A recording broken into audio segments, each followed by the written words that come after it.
bonsoir chez vous. Retrouvez l'émission 100% Sport tous les lundis à 20h45 sur KMT Télévision avec Daniel Jazz alias Dédé. 100% Sport, c'est toutes les disciplines. Automobile, cyclisme, escrime, football, handball, tennis, moto, marathon, karaté, pétanque, tir à l'arc, rugby, judo, voile et bien d'autres. 100% Sport, 100%, c'est tous les lundis sur KMT Télévision avec Daniel Jazz. Bonsoir à tous et merci de nous rester fidèles pour cette émission toute en images. Un coucou à notre consultant Jean Dorsan, Alain Petit, Alain-Luc Destin, Dominique Latif, l'homme à la voix d'or. Un coucou au personnel du restaurant Alizé qui nous donne à manger depuis 1969. Une pensée pour Madame Mazarin, Madame Nicolas et la famille Corolus et les amis du Domino au coin samaritain. On débute avec les à côté de 100% Sport. Les à côté de 100% Sport, c'est tout de suite. Culture, hommage, tradition, patrimoine, salutations et bien d'autres. C'est avec Daniel Jazz, alias Dédé. Personne d'autre pas qu'à faire, si pas fait. Martinique, c'est à Trinité, au quartier de Lens-Bellune, que nous avons rencontré Jean-Claude Cassildé, qui nous présente la chronique de son enfance, dans son premier ouvrage inédit, qui retrace 50 ans de vie de famille et son quartier de l'époque. Écoutons son témoignage authentique, ancré dans l'histoire et la mémoire de son département, la Martinique. Jean-Claude Cassildé, chauffeur-livreur. Alors Jean-Claude, parlez-moi un petit peu de votre livre que vous avez édité il n'y a pas très longtemps, qui parle également de vos souvenirs ici à Lens-Bellune, à Trinité. Alors, c'est un livre que j'ai eu à cœur d'écrire depuis des années, puisque en fait, j'écrivais des bouts d'histoires que j'ai vécues, et j'ai eu envie effectivement de mettre ça sur livre, pour témoigner en fait ce qu'on vivait lorsqu'on était jeune en fait. Alors, vous viviez quoi quand vous étiez jeune? Alors, on n'avait presque rien en fait. Avec du recul, c'était beaucoup, puisque on s'amusait avec 2 bouts de bois. Beaucoup d'imagination. Tout à fait. La plage, juste à côté. Des bouées. On allait cueillir des mangos, aller chercher des crabes, des bantous, manger de la canne, parce qu'il y avait un champ de canne pas loin. Voilà, c'était... À cette époque, on peut dire que c'était pratiquement un verger ici, Lens-Bellune. Exactement. Là, j'avais des animaux, je m'en occupais. Il y avait les coqs, les poules, les cabris, et le cochon était juste en face. Il fallait justement s'en occuper. Moi, j'étais en charge de m'en occuper.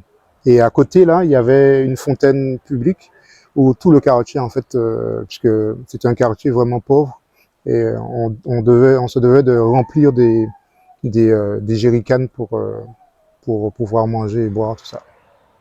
Qu'est-ce qu'on retient? Quel souvenir que vous avez qui vous a frappé pendant cette époque? L'entraide, l'amour, le partage. Ma mère, lorsqu'elle partait, elle pouvait laisser ses clés à la voisine chaque côté.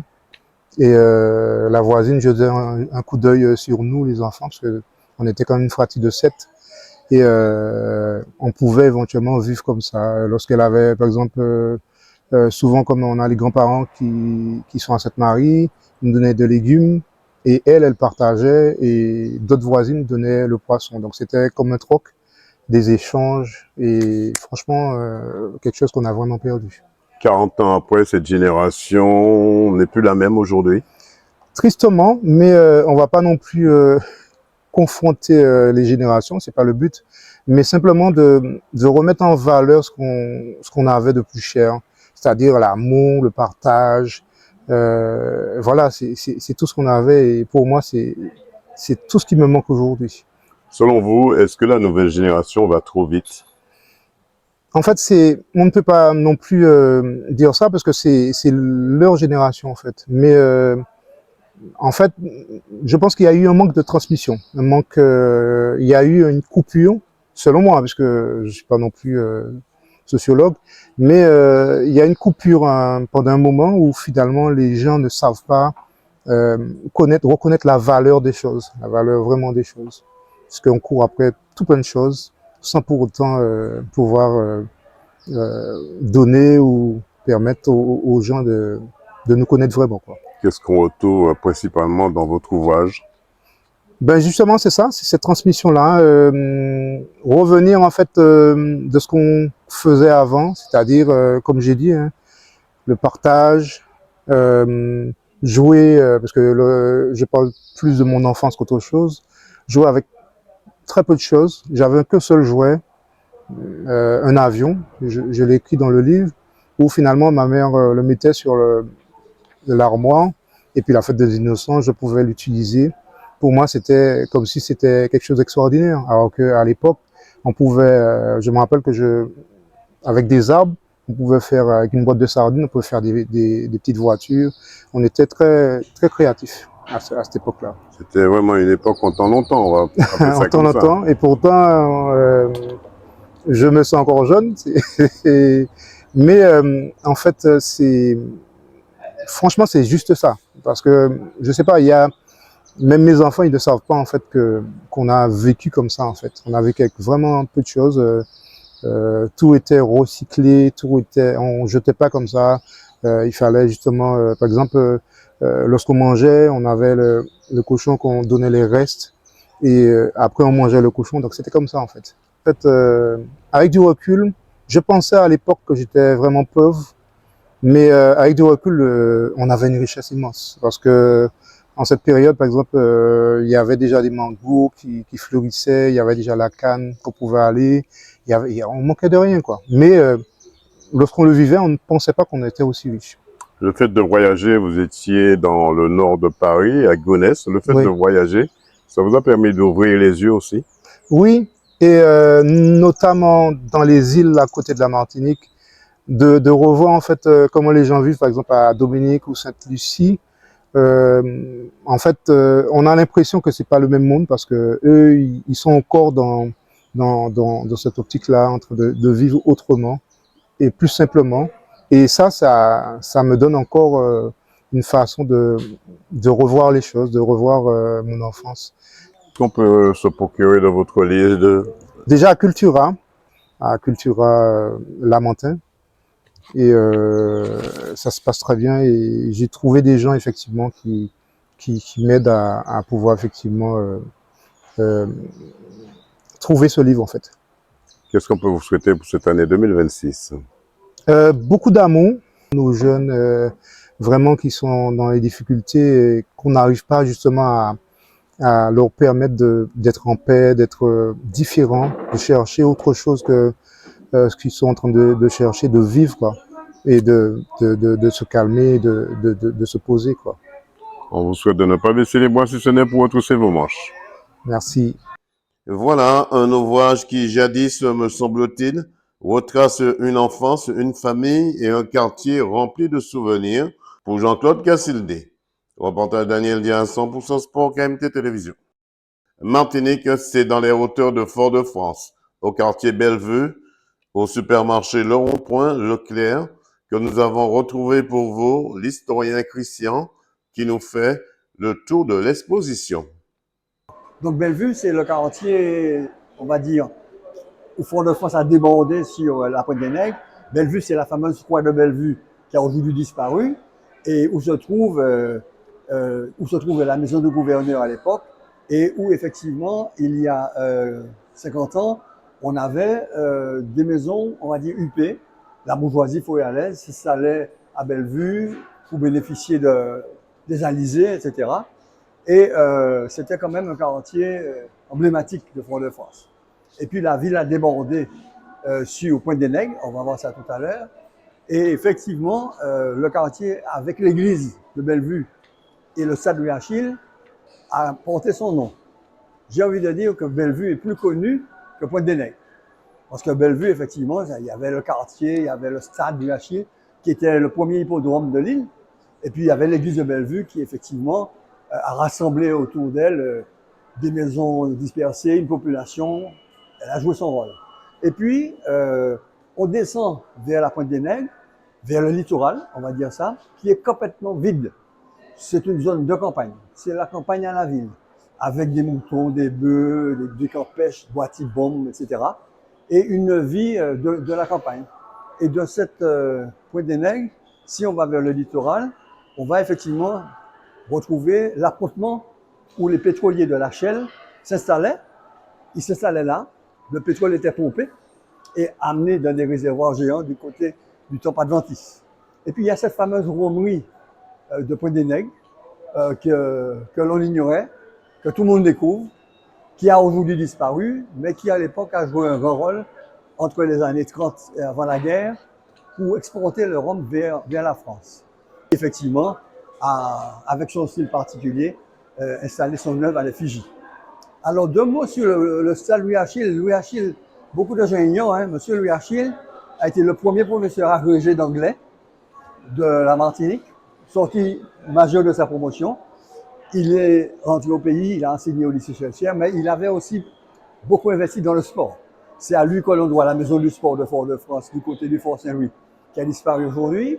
C'est lui qui a créé l'USMSA et c'est lui qui, effectivement, a contribué à une culture sportive en Martinique, d'où le nom du stade et puis son buste qui est à l'entrée du stade. Avec, effectivement, le lycée Chelsière, on prétend que la maison du gouverneur était située au lycée, enfin, sur les lieux du lycée Chelsière. Aujourd'hui, elle a disparu complètement. Et le cœur du quartier, ça a été effectivement le développement du centre commercial. Puis écoutons ses réactions. Jean-Étienne, c'est mon nom. Christian, c'est mon prénom. Je suis géographe de formation. À l'origine de cette exposition, j'ai été contacté par Madame Roseau-Claire, avec effectivement les scénaristes, Frédéric et Mathieu, et la photographe Madame Rapon. Ils avaient l'expo à monter, ils avaient besoin d'un complément historique. Et comme je suis du quartier, parce que j'ai vécu mon adolescence dans le quartier, j'ai pu apporter deux choses. Premièrement, mes connaissances scientifiques en tant qu'historien géographe, mais aussi mon vécu, et notamment la transformation du quartier. Donc je les ai accompagnés dans la construction des textes. Il y avait déjà la matière première, c'est-à-dire les cartes postales de la collection de Madame Roseau, qui sont d'une richesse extraordinaire. Et puis, Madame Rapon a fait d'autres photos sur le site et ça a donné effectivement l'expo que l'on peut voir aujourd'hui. D'où l'importance des vieilles cartes postales, des anciennes photos. Il y a un vrai travail de mémoire à consolider là. Ça vous a pris combien de temps pour réaliser l'ensemble de ces tableaux? Alors, les collègues ont travaillé, on va dire, depuis un an. L'idée a germé depuis un an, donc il fallait sélectionner les cartes. Il fallait interviewer Madame Chaumont-Lamotte, qui a 95 ans aujourd'hui et qui est vraiment la mémoire du lieu. Et c'est là que Madame Claire s'est prise de passion pour l'histoire.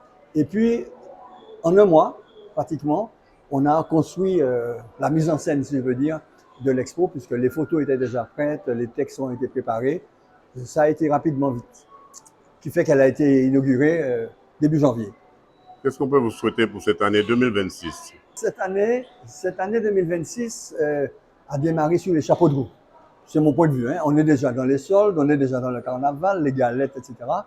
Et si je me réfère à l'expo, j'aurais aimé que cette année soit une année de découverte du pays.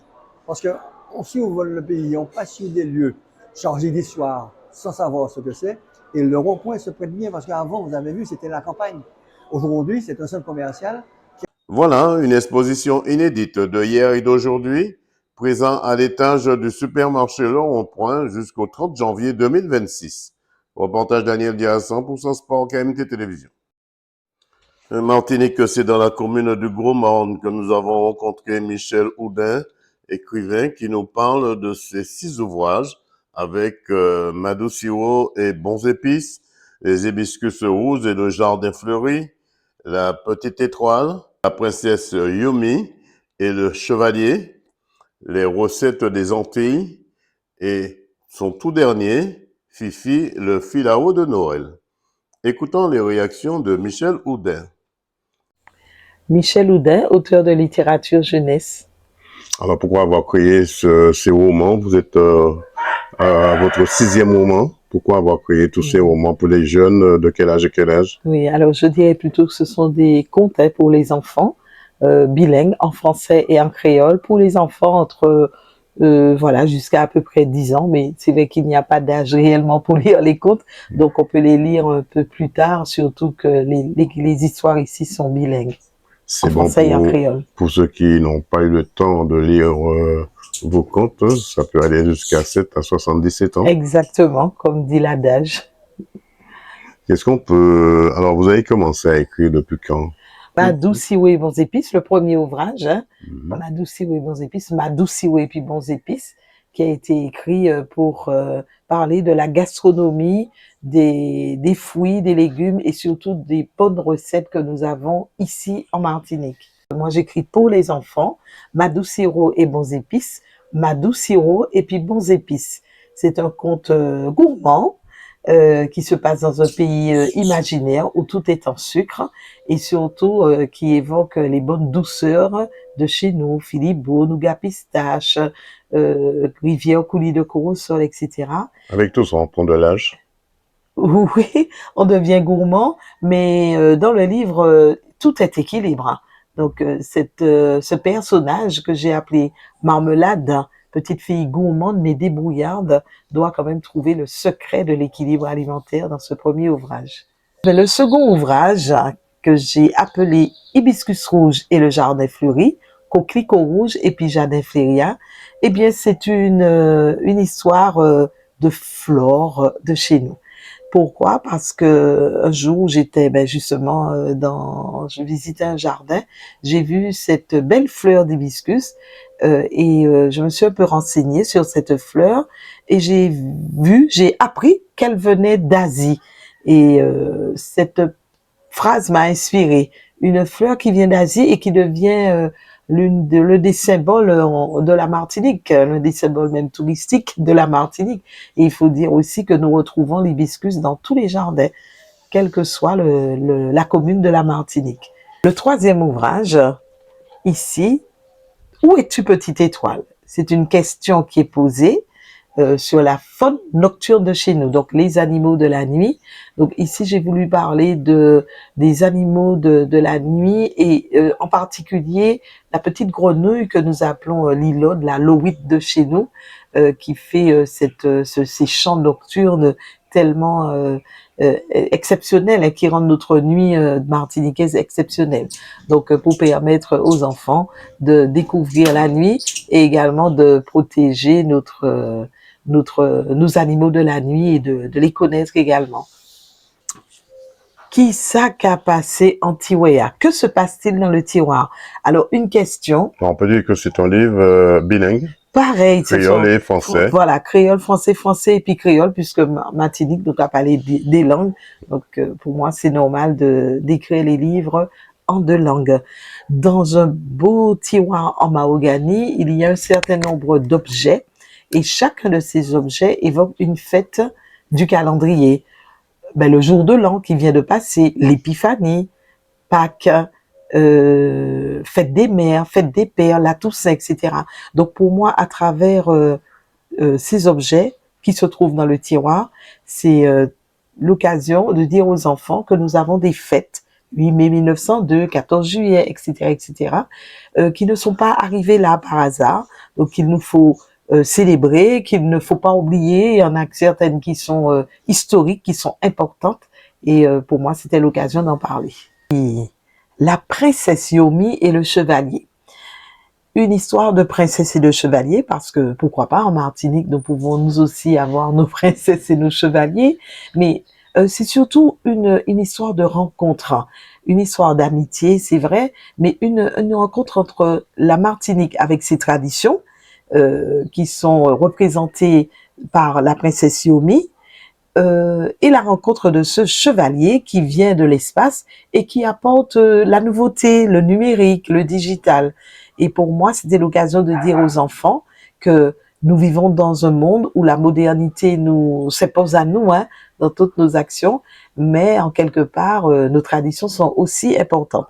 Donc, il s'agit pour eux de trouver un équilibre entre tradition et modernité et apport du numérique et toutes ces choses qui frappent et qui sont déjà dans leur quotidien. Qu'en est-il de Fifi le filao? Donc voici le tout dernier ouvrage paru aux éditions Orphi. Donc Fifi le Filao habite sur un monde majestueux, il se balance à droite et à gauche, mais dans ce jardin où il habite, tout part à volo, tout le monde se dispute, les fruits et les légumes se disputent. Donc c'est pour moi l'occasion de parler de la trêve de Noël, et également c'est un message aussi de tolérance, parce que dans ce jardin, les fruits et les légumes sont différents. Il y en a qui sont gros, il y en a qui sont pas tout à fait, qui portent un handicap, etc. Donc c'est l'occasion pour Fifi de rappeler à tout ce monde que Noël arrive et qu'il faut bien trouver une solution pour que le réveillon de Noël puisse se faire dans la joie et la bonne humeur. Avez-vous prévu un autre ouvrage pour 2026? Ah, oui, il est permis, oui, pourquoi pas, il faut, si une idée que j'ai peut plaire à un éditeur, pourquoi pas. Donc en 2026, j'espère bien, mais on verra, puisque il s'agit pour l'auteur d'écrire, il s'agit pour l'illustrateur d'illustrer le texte pour attirer que le livre soit beau, mais il s'agit aussi pour l'éditeur de l'imprimer et de le faire parvenir au plus grand nombre, et surtout que le texte plaise et qu'il soit dans toutes les bibliothèques et foyers martiniquais.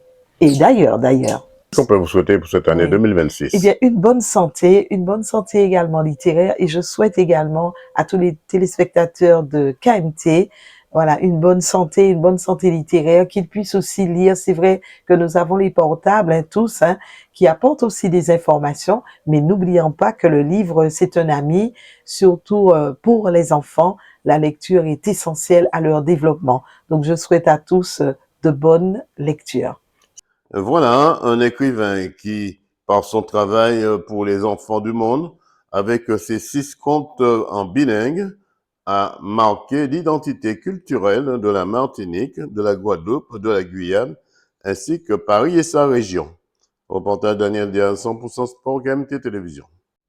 Martinique, du 9 janvier au 7 février 2026, le tennis club municipal du Robert organise son tournoi Open de tennis pour les catégories simple dames, simple messieurs, catégorie senior plus 35 dames et plus 35 hommes, et aussi plus 50 ans hommes, et son double mix. Inscription et renseignements au 06 96 50 73 18.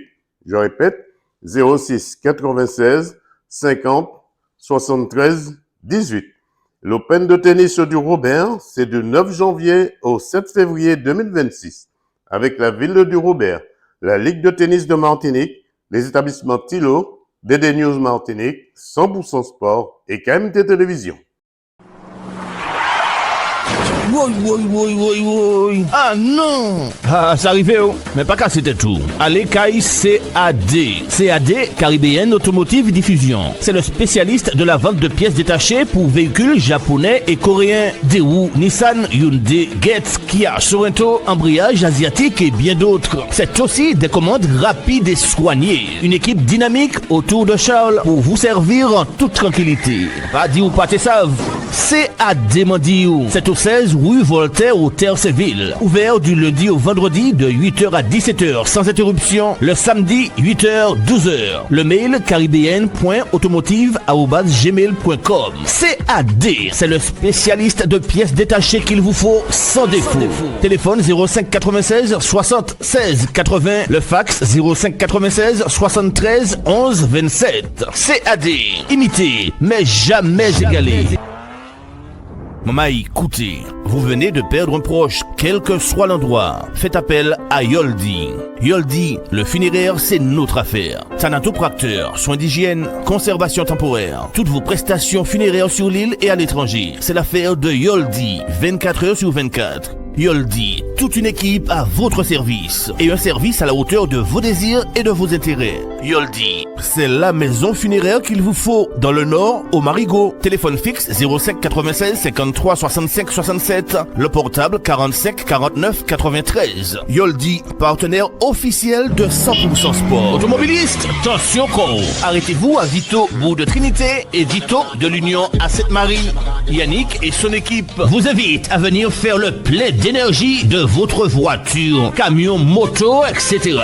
Vito, c'est aussi la vente de produits d'entretien, batterie, huile, essence, diesel, sans oublier le bazar, épicerie, tout pour le pique-nique et bien d'autres pour votre voiture. Vito, ouvert du lundi au lundi de 6h à 19h50. Téléphone fixe 05 96 69 47 53 et le portable 06 96 30 40 14. Pas dit au pâté dit où ça savent. Vito, bout de Trinité et Vito, route de l'Union, Sainte-Marie. Une équipe partenaire officielle de 100%.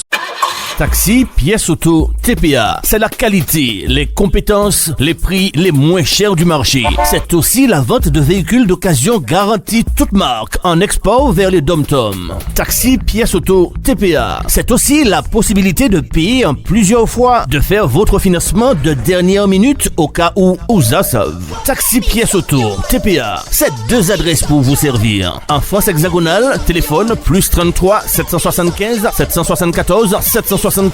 Aux Antilles, 06 90 90 58 58. Le mail france@taxipièceauto.com. Taxi Pièces Auto. C'est une équipe à votre écoute. Leur mission, c'est de vous servir en moins de 5 jours. Sous la houlette de Michel Gaudien. Taxi Pièces Auto. TPA, partenaire de 100% Sport. Et maintenant, je regarde 100% Sport avec l'incontournable Dédé sur KMT. Personne d'autre pas qu'à faire ici, pas fait. Moi, je regarde 100% Sport sur KMT avec Dédé. Martinique, c'est en compagnie de son préparateur Campbell que nous avons rencontré pour vous Néhémie Jean-Baptiste de l'ECD avant de s'envoler pour de nouveaux horizons dans le sud de la France, en région Provence-Côte d'Azur, à Martigues. 100% Sport lui a posé quelques questions avant son départ. Écoutons ses réactions. Néhémie Jean-Baptiste, bientôt 19 ans, sociétaire de l'Étoile cycliste du Cosset et bientôt Nippo Martigues. Alors c'est vrai, après votre titre de champion sur route de la Caraïbe dans les 19 ans, vous quittez le département de la Martinique pour la France. Deux mots sur ce départ pour vous. Deux mots sur ce départ, c'est vrai que c'est un départ qui va m'apporter beaucoup par rapport à ma propre évolution, on va dire, car j'ai l'intention d'évoluer et de voir jusqu'où je peux aller. Donc pour moi, ça va m'apporter pas mal et je souhaite que ça se passe bien. Comment voyez-vous la préparation de ce BTS et votre passion qui est le vélo? C'est la cause de mon départ aussi, puisque faut dire qu'en Martinique, on n'a pas la possibilité de faire les deux. Donc là-bas, on a plus les moyens de faire les deux en même temps. Donc ça va m'aider à pratiquer ma première passion, donc le cyclisme, et les études qu'il ne faut pas oublier car c'est très important. Connaissez-vous personnellement le directeur sportif de Martigues? Personnellement, non, je suis en train de le découvrir, on va dire. Je suis en pleine découverte avec lui. On apprend à se connaître petit à petit et pour le moment, le courant passe super bien. Donc, c'est vrai qu'il a envie de bien faire avec moi. Donc, on verra bien ce que ça a donné. Jadis, il a participé en 1992 au Tour cycliste de Martinique. Vous, en tant que Martiniquais, c'est bien pour vous de savoir qu'il est venu sur les routes de Martinique, il connaît un peu la topographie de ce terrain, quoi. Oui, c'est vrai qu'il connaît pas mal la topographie du terrain et tout. À vrai dire, c'est ce qui m'a poussé à aller vers ce club. Donc, vu qu'ils sont venus autour de la Martinique, donc j'ai pu analyser. C'est une belle aventure pour vous. Oui, c'est avant tout une belle aventure et de la découverte avant tout, parce que c'est vrai que je veux aller dans des pays auxquels où je suis jamais allé. J'ai toujours couru dans la Caraïbe et en métropole, mais hormis la métropole et la Caraïbe, j'ai pas eu l'occasion de courir en Italie, en Espagne ou en Bulgarie. Donc c'est quelque chose qui va me permettre de découvrir et d'engranger du niveau. Jean-Baptiste Néhémie, vous serez présent pour le Tour cycliste 2026 en Martinique? C'est une très bonne question. on verra bien. Je peux pas vous dire pour le moment. Vous appréhendez ce partage ou cette séparation de la famille? Ben oui, un peu. C'est vrai que ça va être un peu compliqué au début puisque ça reste quand même ma famille avant tout. Mais après, je reste confiant. Ils sont derrière moi et ils veulent ma réussite, donc faut le faire. Il faudra s'adapter avec les conditions météo de la métropole de la France. C'est vrai qu'il faudra s'adapter. En ce moment, il fait très froid là-bas. Et après, l'opportunité que j'ai, c'est que je suis un peu dans le sud de la France, Martinique, tout ça. Donc, le temps est un peu plus clément que le nord de la France. Que peut-on vous souhaiter pour cette année 2026? Eh ben, que de la réussite, de la santé et du plaisir avant tout, parce que ça reste quand même un plaisir de pratiquer cette passion du moins. Et voilà. Voilà, un jeune Martiniquais qui, comme beaucoup d'autres, poursuit son avenir et pourquoi pas disputer des compétitions de haut niveau en France, mais aussi à l'étranger. Et peut-être revenir dans son département pour disputer la 44e édition du Tour cycliste de Martinique. Reportage Daniel Dia, 100% Sport, KMT Télévision. Bouge danse, let's go! Martinique, c'est sur la place des fêtes de la ville de Saint-Joseph que s'est déroulé le bouger danser avec les 150 participants. Écoutons quelques réactions. Série Sandra, donc je suis la directrice du service des sports de la ville de Saint-Joseph. Alors aujourd'hui, ça va bouger, ça va danser en même temps. Parlez-moi Voilà. un petit peu de cette manifestation. Pour la nouvelle année 2026, donc on est là sur la place des fêtes de Saint-Joseph pour le bouger danse, le premier de l'année. Donc bouger danse est en partenariat intégralement avec l'ARS et donc qui nous suit, l'Agence régionale de la santé. Et c'est pour ça qu'en fait, à chaque session, on apporte un contenu plutôt prévention, santé et puis bien sûr du fun, du sport. On essaie de motiver les gens à se remettre à une activité sportive ou alors à s'y mettre parce qu'il y a des personnes qui très tardivement aussi comprennent l'intérêt de faire une activité régulière. Et notre objectif, c'est surtout une fois par mois de motiver les gens pour qu'après ils puissent intégrer des groupes de sport pendant la semaine et que de façon hebdomadaire, ils puissent s'entraîner. Plus d'une centaine de personnes ici sous cette place aujourd'hui, c'est du jamais vu. Si, c'est toujours vu, puisque justement, à chaque fois, on attend à peu près entre 150 et 200 personnes. Quand on a des moments forts, comme par exemple l'Octobre Rose, ou alors quand on fait des actions de prévention contre le sida ou le diabète, là, ça peut monter justement jusqu'à 350 personnes. À chaque fois, on a des petites particularités, par exemple un vidé avec un groupe carnaval, un tinamorue offert, des activités diverses et variées. Et puis surtout, cette année, on va mettre l'accent sur l'encadrement et la prise en charge des enfants pour permettre aux familles monoparentales ou aux mamans, aux papas qui peuvent en principe pas faire de sport parce qu'ils ont leur enfant avec eux. Et ben là, on leur permet de souffler pendant 1h30 le matin, de faire le bouger danse avec nous. Et les enfants sont pris en charge par une association qui est spécialisée en fait dans l'activité physique. Et donc, ils leur font faire des activités ludiques et sportives. Qu'en est-il pour les personnes dites à mobilité réduite? Alors, donc c'est des cours qui sont adaptés à tout un chacun. La place, elle est justement libre accès pour l'activité justement aux personnes à mobilité réduite. C'est vrai qu'on n'a pas encore ce public-là, mais on tend justement à vouloir intégrer et justement motiver les gens à venir nous rejoindre parce qu'on est très inclusif et c'est notre objectif justement que tout un chacun puisse faire bouger danse. Qu'est-ce qu'on peut vous souhaiter pour cette année 2026? Alors de la santé, comme tout le monde. Voilà, une coach Karine Jeanne-Rose qui est formidable et très très en forme. On lui souhaite justement qu'elle nous porte toujours autant. Et puis plein de nouveaux partenariats avec d'autres associations qui souhaitent venir nous rejoindre. profiter de cette action pour pouvoir mettre en avant justement des thématiques santé. On est très en accord avec ça. Et puis d'autres coachs aussi. Voilà. Je m'appelle Jessie Félicité, je suis coach sportive depuis 8 ans à peu près. 8 ou 9 Alors, ans. comment passe s'est vite. passée cette première séance de l'année 2026? Alors, comme d'hab, j'ai l'habitude d'intervenir à Bouger Danse à Saint-Joseph, ça s'est super bien passé, le public était présent, donc c'était nickel. Plus de 150 personnes autour de vous, Ouais, voire plus, on ne sait pas. c'est cool. Non, ils sont toujours présents, même le matin à 7h30, ils répondent présents.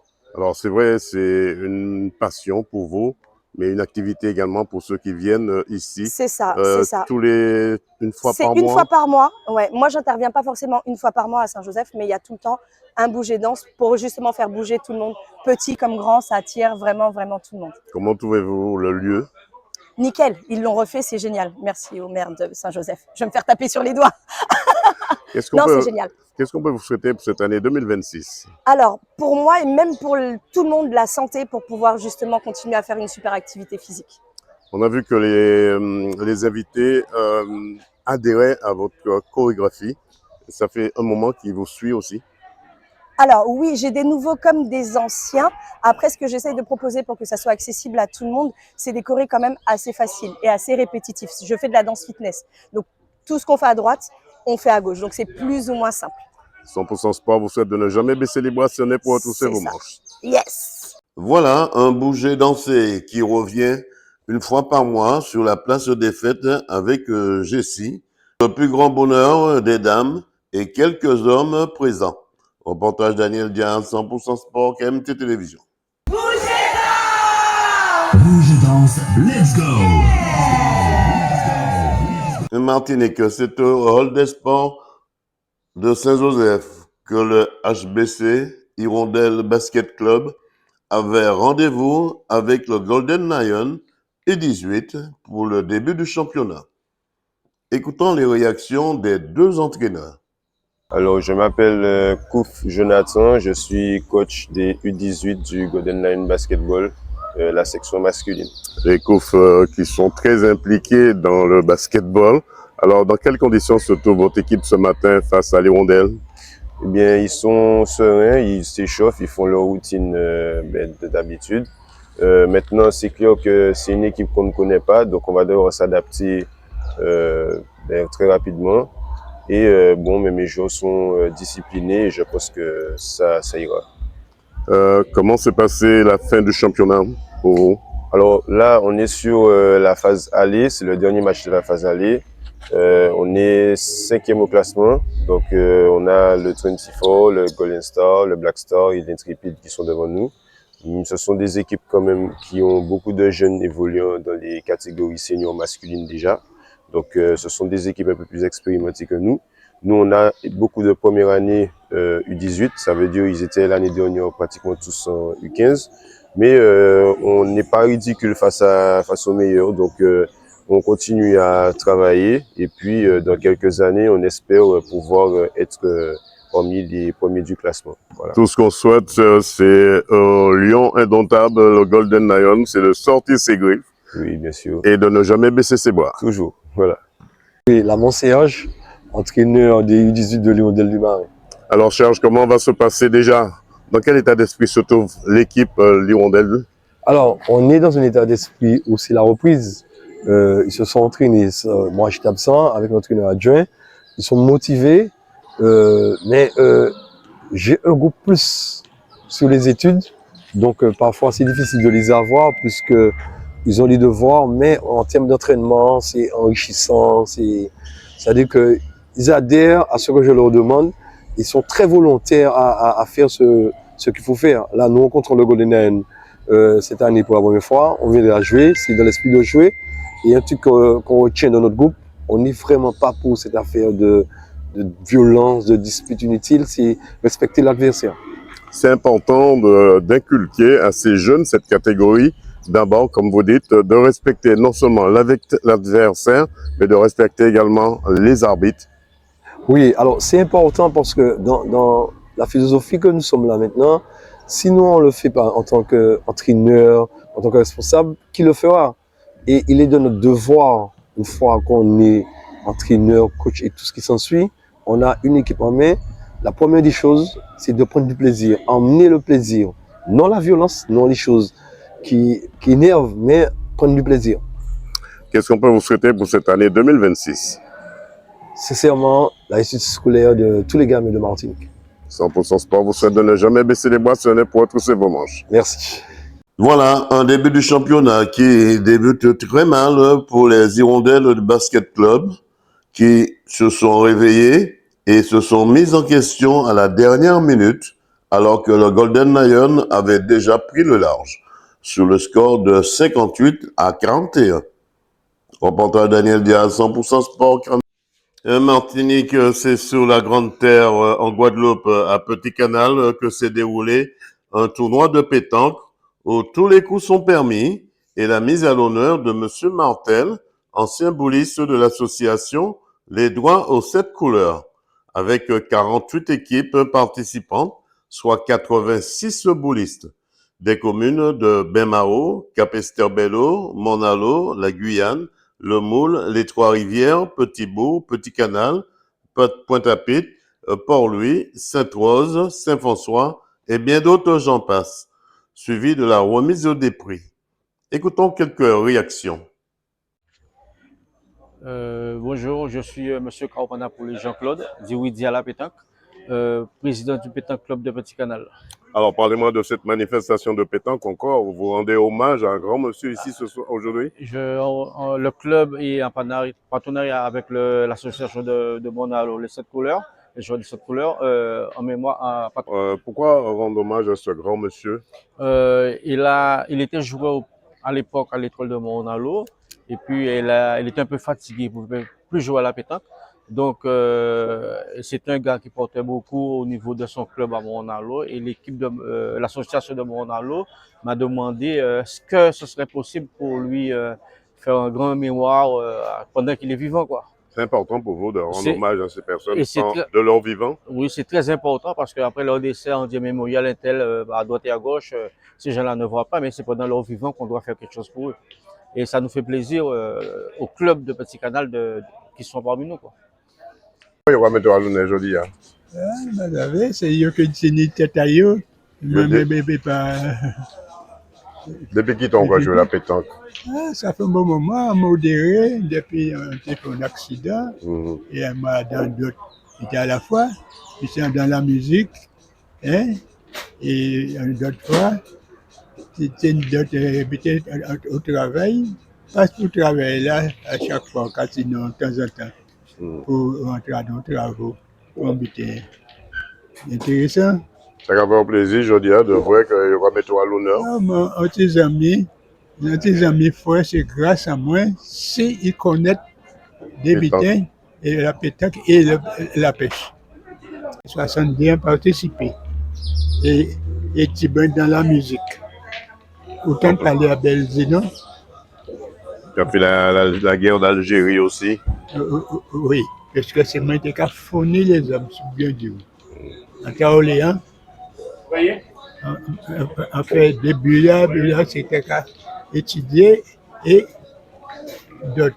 Arrivé Villa Coublé, c'est une expédition, réception, fourni les hommes.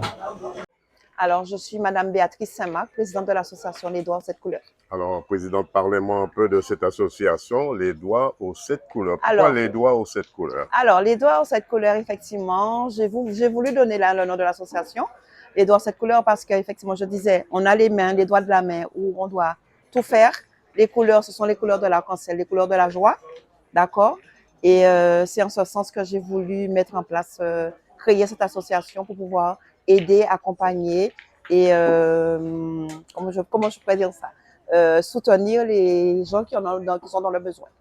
Où se trouve exactement l'association? Alors, l'association se situe à Monalo, sur le territoire de Monalo, plus exactement à Dubélois. Pas loin du terrain de tennis? Pas loin du terrain de foot. Il y a un terrain de foot qui se situe à Dubélois. C'est au niveau de la maison de quartier qu'on intervient. Voilà. Qu'est-ce qu'on peut vous souhaiter pour cette année 2026, 2025 et 2026 à venir? Effectivement, qu'on ait plus d'adhérents et qu'on puisse les accompagner le mieux qu'on peut. Et comme on dit, qu'on ait le sourire, la joie pour pouvoir faire en sorte que nos adhérents, les gens qui viennent nous visiter, soient contents de nos compétences et nos objectifs qu'on va mettre en place pour cette année 2026. 100% Sport vous souhaite de ne jamais baisser les bras si ce n'est pour retrousser vos manches. Exactement. Voilà, une journée qui s'est très bien déroulée avec du pointage et des KO à couper le souffle. Reporter Daniel Diaz, 100% Sport, KMT Télévision.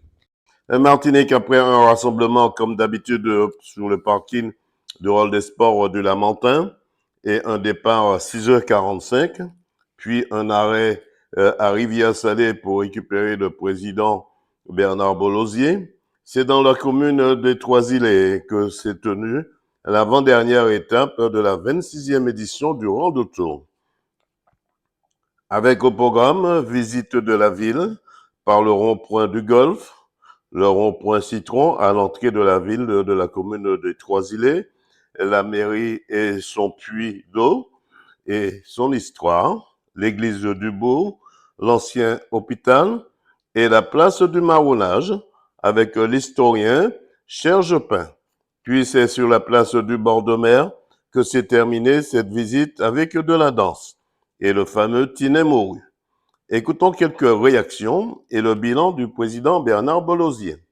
Sylvane Pitoula, je suis donc dans l'encadrement de Rando Sans Frontières et cette année nous avons préparé, organisé le programme du Rando Tour dont le thème est marche et danse. Un Rando Tour qui arrive à son terme puisqu'on est à l'avant-dernière étape aujourd'hui.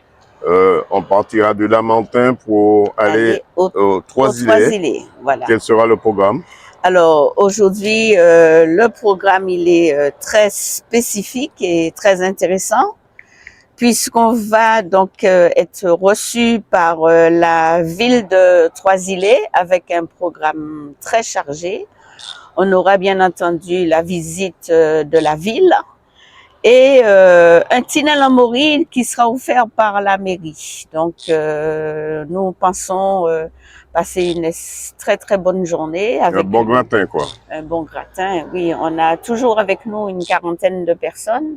Aujourd'hui, je dirais un petit peu moins parce que comme on est en pleine semaine, c'est pas, il y a des gens qui travaillent, c'est pas toujours évident d'avoir toute une compagnie avec nous, mais on est assez content parce que les gens répondent, les gens sont présents.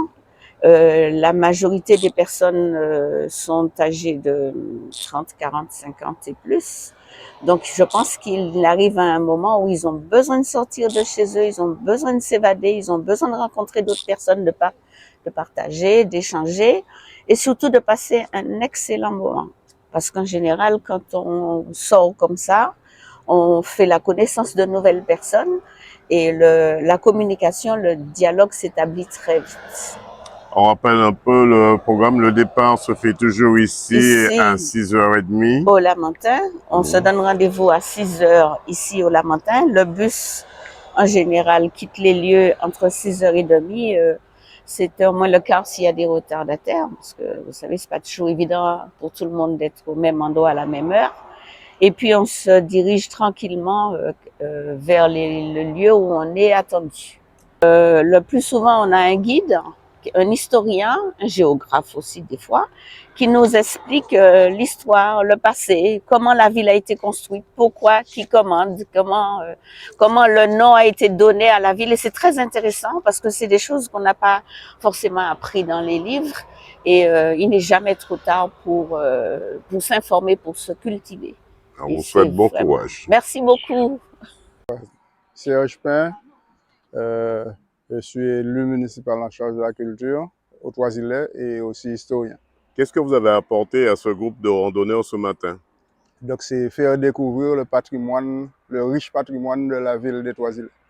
Qu'est-ce qu'il y a dans ce patrimoine? Alors dans ce patrimoine, le Trois-Îlets est riche d'abord au niveau de son patrimoine architectural. C'est l'une des rares villes avec Saint-Esprit et Carbet à avoir gardé cette architecture de ce qu'on appelait les maisons créoles, tuiles, briques, bois. Ensuite, C'est une terre qui est très riche en habitations. Donc, il y a des habitations dont les structures sont encore présentes. Je veux parler de l'Ansalane, de Vatable, de Poterie et de l'Amorin où nous nous trouvons aujourd'hui. Il y a beaucoup de vestiges de maisons d'habitation, de moulins, de sucreries. Donc, il y a encore ces vestiges-là que l'on peut visiter. C'est toute une histoire, alors? Oui, c'est toute une histoire qui parle de tout notre passé jusqu'à aujourd'hui. Alors, nous nous tenons à mettre ces choses en valeur.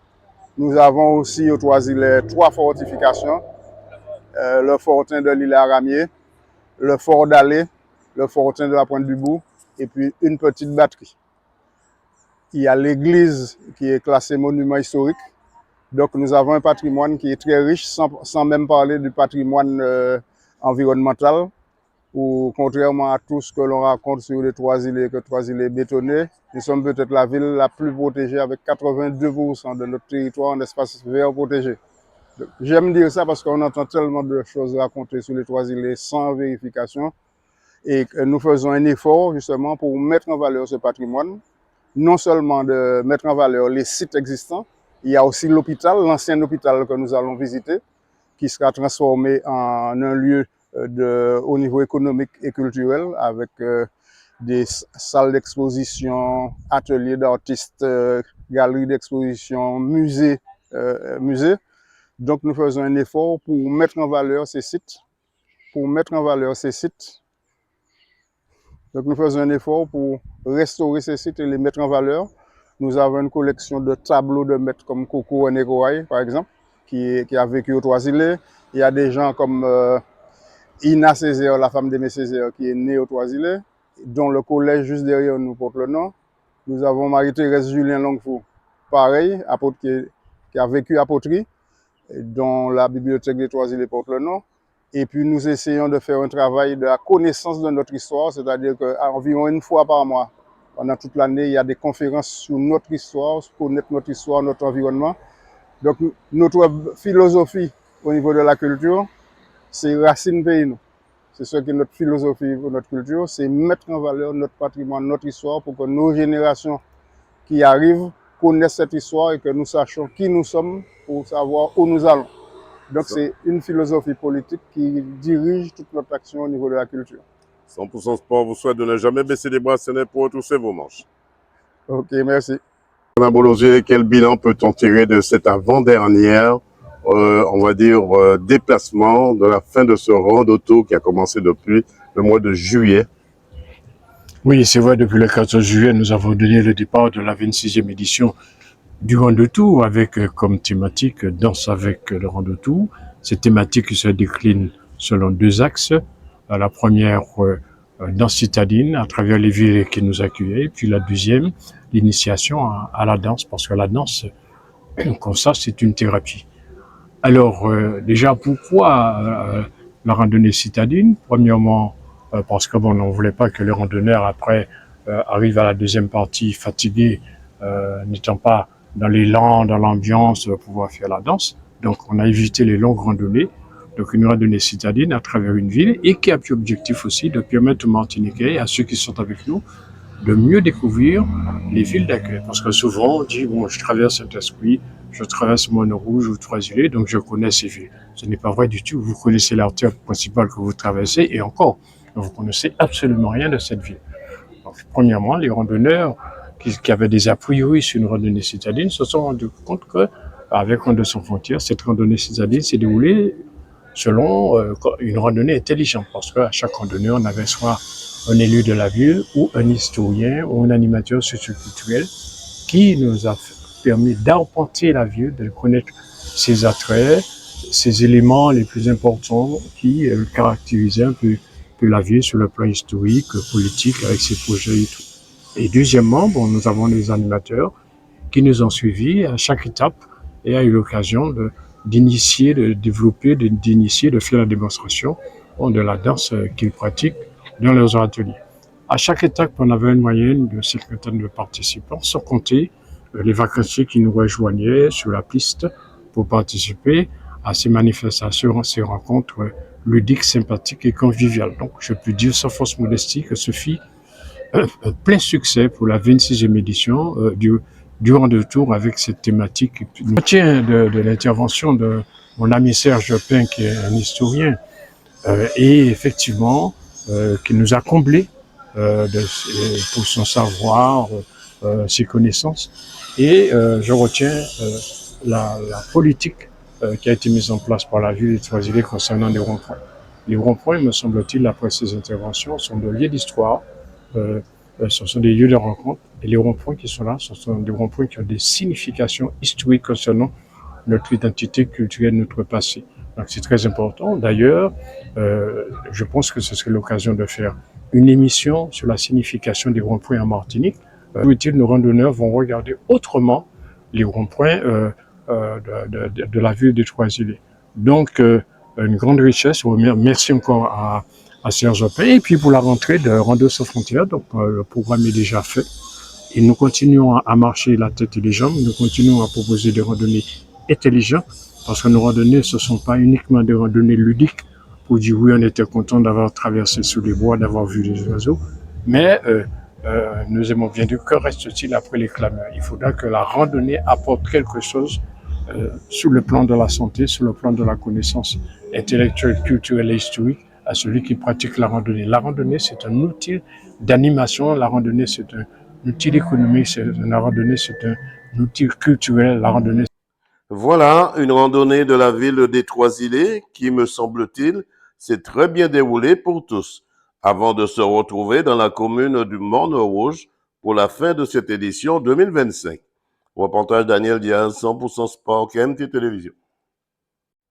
Martinique, c'est au stade Paul-Pierre Charles de l'Assaut de Saint-Pierre que 100% Sport s'est rendu pour le foot à venir de la 7e journée pour les U10 et U11, puis 15 pilotes, le Lamentin, le Diamant, Trois-Îlets, via les terrains du Saint-Esprit.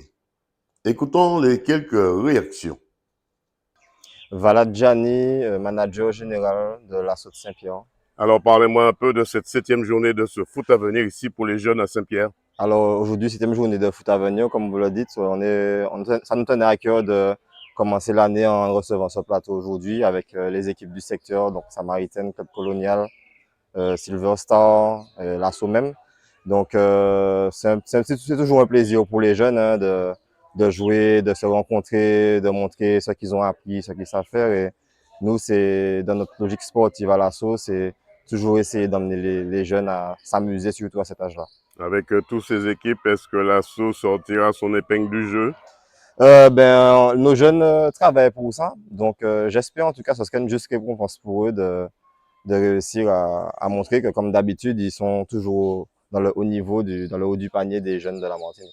Qu'est-ce qu'on peut vous souhaiter pour cette année 2026?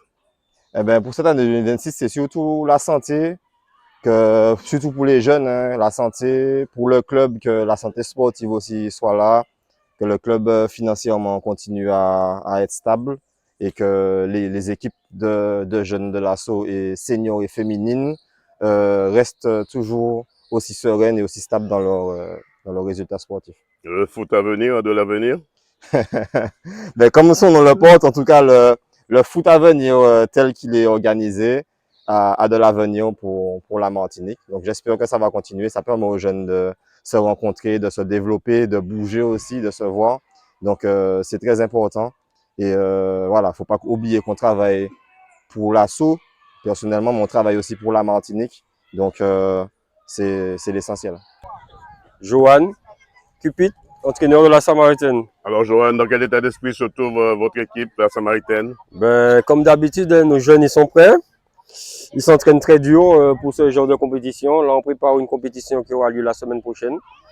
Donc je pense que vous êtes prêts les gars? Oui! Voilà. Le foot à venir a de l'avenir devant soi? Oui, il y a beaucoup d'avenir. Ils sont très motivés. Ils sont à l'écoute. C'est une bonne qualité de leur part. Voilà, on va faire ce qu'il faut pour essayer de remporter le maximum de matchs aujourd'hui. Sainte-Marie, Saint-Pierre, c'est pas la porte à côté, mais ils sont quand même présents. Ils sont quand même là. On a des jeunes qui sortent de Grand-Rivière, de Saint-Esprit, d'un peu partout, mais ils sont quand même avec nous, très sérieux, et ils font du bon travail. Voilà. Kevin Joseph, lui, est éducateur au niveau du CSK Pilote pour la section U10, U11. Alors Kevin, comment ça se passe cette 7e journée de foot à venir ici? On sait que ça se déroule aussi à Saint-Pierre, Casse-Pilote, après Lamentin, Saint-Esprit. Comment ça se passe ici à Casse-Pilote? Ben, comme d'habitude, dans une bonne ambiance, l'essentiel pour nous les éducateurs, c'est que les enfants prennent du plaisir et qu'ils essaient de respecter les consignes. Et dans un second temps, c'est qu'ils respectent les consignes qu'on leur donne. Et c'est ce qui se passe en général depuis le début du foot à venir. Donc, c'est tout bénéf pour les enfants, quoi. Dans tous les cas, chez nous, au CSK Pilote, sur la section U10, U11, nous, on essaie de privilégier ça. En fait, nous sommes éducateurs, nous ne sommes pas spécialement entraîneurs de foot, donc on les éduque à respecter l'adversaire, les consignes, les arbitres, et puis le résultat, il viendra après, en fait. Hein. Qu'est-ce qu'on peut vous souhaiter pour cette année 2026? Ben, pour l'année 2026, c'est une bonne année sportive, surtout pour les enfants qui continuent à prendre du plaisir et à évoluer ensemble. Et pour moi aussi, c'est la réussite dans tous les projets que je vais entreprendre, tout simplement. 100% Sport vous souhaite de ne jamais baisser les bras si ce n'est pour retrousser vos manches. Ah ben, génial. Je suis éducateur du CSK Pilote. Alors Didier, comment ça se passe ici, ce foot à venir aujourd'hui, cette 7e journée, on va dire, c'est la 7e journée du foot à venir aujourd'hui, comment ça se passe? Eh ben, ça se passe toujours très bien entre les coachs, fair play entre les enfants, c'est ce qu'on essaye d'inculquer aux enfants. Donc c'est notre job, hein. C'est notre mission, hein. On aime ça. Ce qu'on a appris avec les anciens coachs, ben, on essaye de le faire valoir avec les jeunes. Et voilà. Vous faites connaître aux jeunes qu'il y a un respect dans cette discipline. Respecter d'abord l'arbitre, respecter après son adversaire, c'est important. Tout à fait, respecter les joueurs, parce que le foot, ce n'est pas que du foot en fait, c'est aussi de l'éducation hors du terrain. On suit les enfants, on essaie d'inculquer le maximum que de bonnes valeurs. Qu'est-ce qu'on peut vous souhaiter pour cette année 2026? Eh ben, la santé, la santé, que j'ai toujours cette passion, que j'ai depuis très longtemps, et puis du foot, quoi, c'est tout, du foot. On vous souhaite de ne pas baisser les bras si ce n'est pour retrousser vos manches. Je vous remercie. 9 ans. Tu as 9 ans, tu as quelle classe? CM1. En CM1, comment tu arrives à gérer ta passion qui est le ballon et tes études? J'y arrive. Hein. Tu arrives? Oui. Qu'est-ce qu'on peut te souhaiter pour cette année 2026? Une bonne année. Encore beaucoup plus de foot à venir aussi? Oui. 100% Sport te souhaite de ne jamais baisser les bras, ce n'est pour retrousser tes manches. Thierry Bécher, éducateur, responsable de la logistique du plateau de ce matin. Alors Thierry, c'est vrai, on n'a pas pu être au Diamant aujourd'hui, on est au Saint-Esprit. Comment ça s'est passé ce foot à venir avec ces jeunes? Alors tout à fait, il y a eu un petit souci de terrain. L'herbe n'a pas été coupée au Diamant, alors on s'est rabattu sur le Diamant, le Saint-Esprit, pardon. On remercie le Stade Spiritain pour le terrain. Et puis ce matin, ça a été.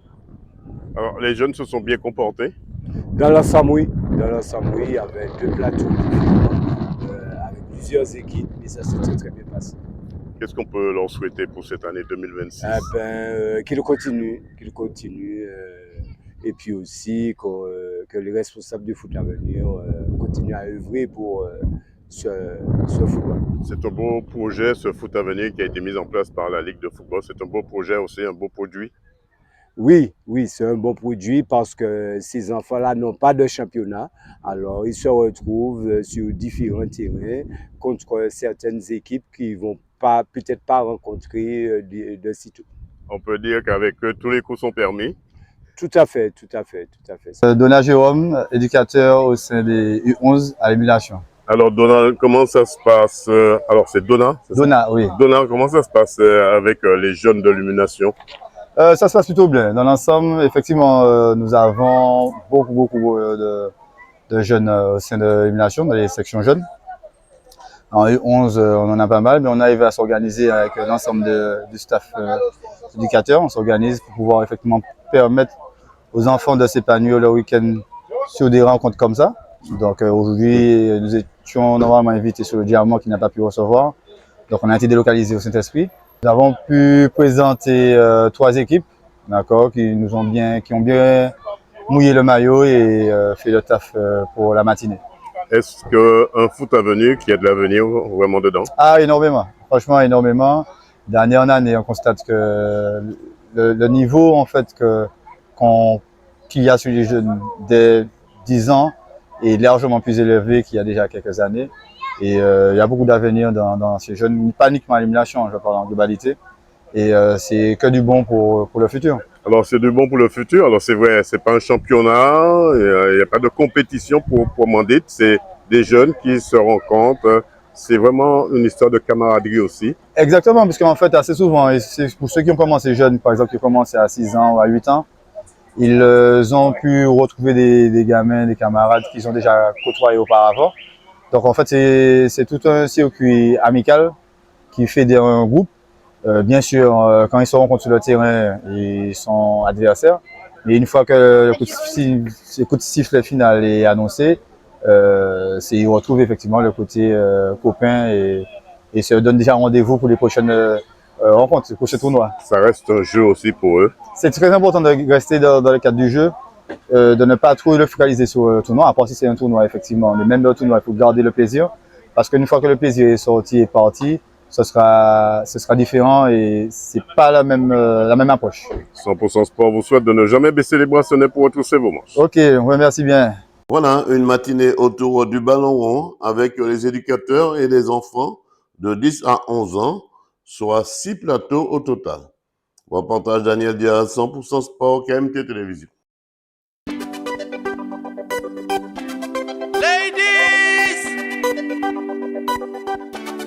Ahuda, Spark MC, number one of the best of the body. Yo, fly, fly, fly, ladies, je fly, fly, fly, fly, fly, fly avec toi, girl. Baby, fly, fly, fly, ladies, je fly, fly, fly, fly, fly, fly avec toi. Fais bouger ton corps en accord. Comme de l'or quand tu fais des efforts, girl. Je te donne du son, tu me donnes la vibe. Je ressens ta chaleur quand je vois ton corps en sueur. Ce soir j'en suis sûr que l'on va conclure. Et je te susurre que tu as fière allure. Je veux tout te donner. Trop longtemps sans toi, je veux juste t'aimer. Mais ne le vois-tu pas que je ne peux résister à tes yeux couleur Méditerranée, Méditerranée. Bouger ton corps en accord. Tu brilles comme de l'or quand tu fais des efforts, girl. Je te donne du son, tu me donnes la vibe. Je ressens ta chaleur quand je vois ton corps en sueur. You don't play, shake your ass.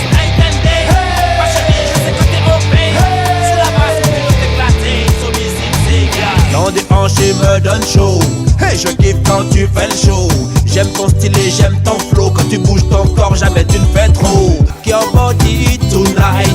Tu es la reine, fais monter le niveau, girl. Call them you move tonight. Shake your body tonight.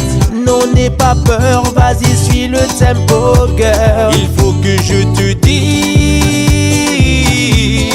je suis sous ton emprise. Tu attises, bien que l'on concrétise. Fais bouger ton corps en accord. Tu brilles comme de l'or quand tu fais des efforts, girl. Je te donne du son, tu me donnes la vibe. Je ressens ta chaleur quand je vois ton corps en sueur. Croire à l'impossible, les étoiles, croire à l'indicible, mais tout se voile. Fais ma vie, apprendre à souffrir, de trop d'ennemis, apprendre à mentir pour se faire des amis. Lève-toi et bats-toi encore, fille du soleil. Réveille-toi et bats-toi encore, fille du soleil. Élève-toi et bats-toi encore, fille du soleil. Je suis un bâton, je suis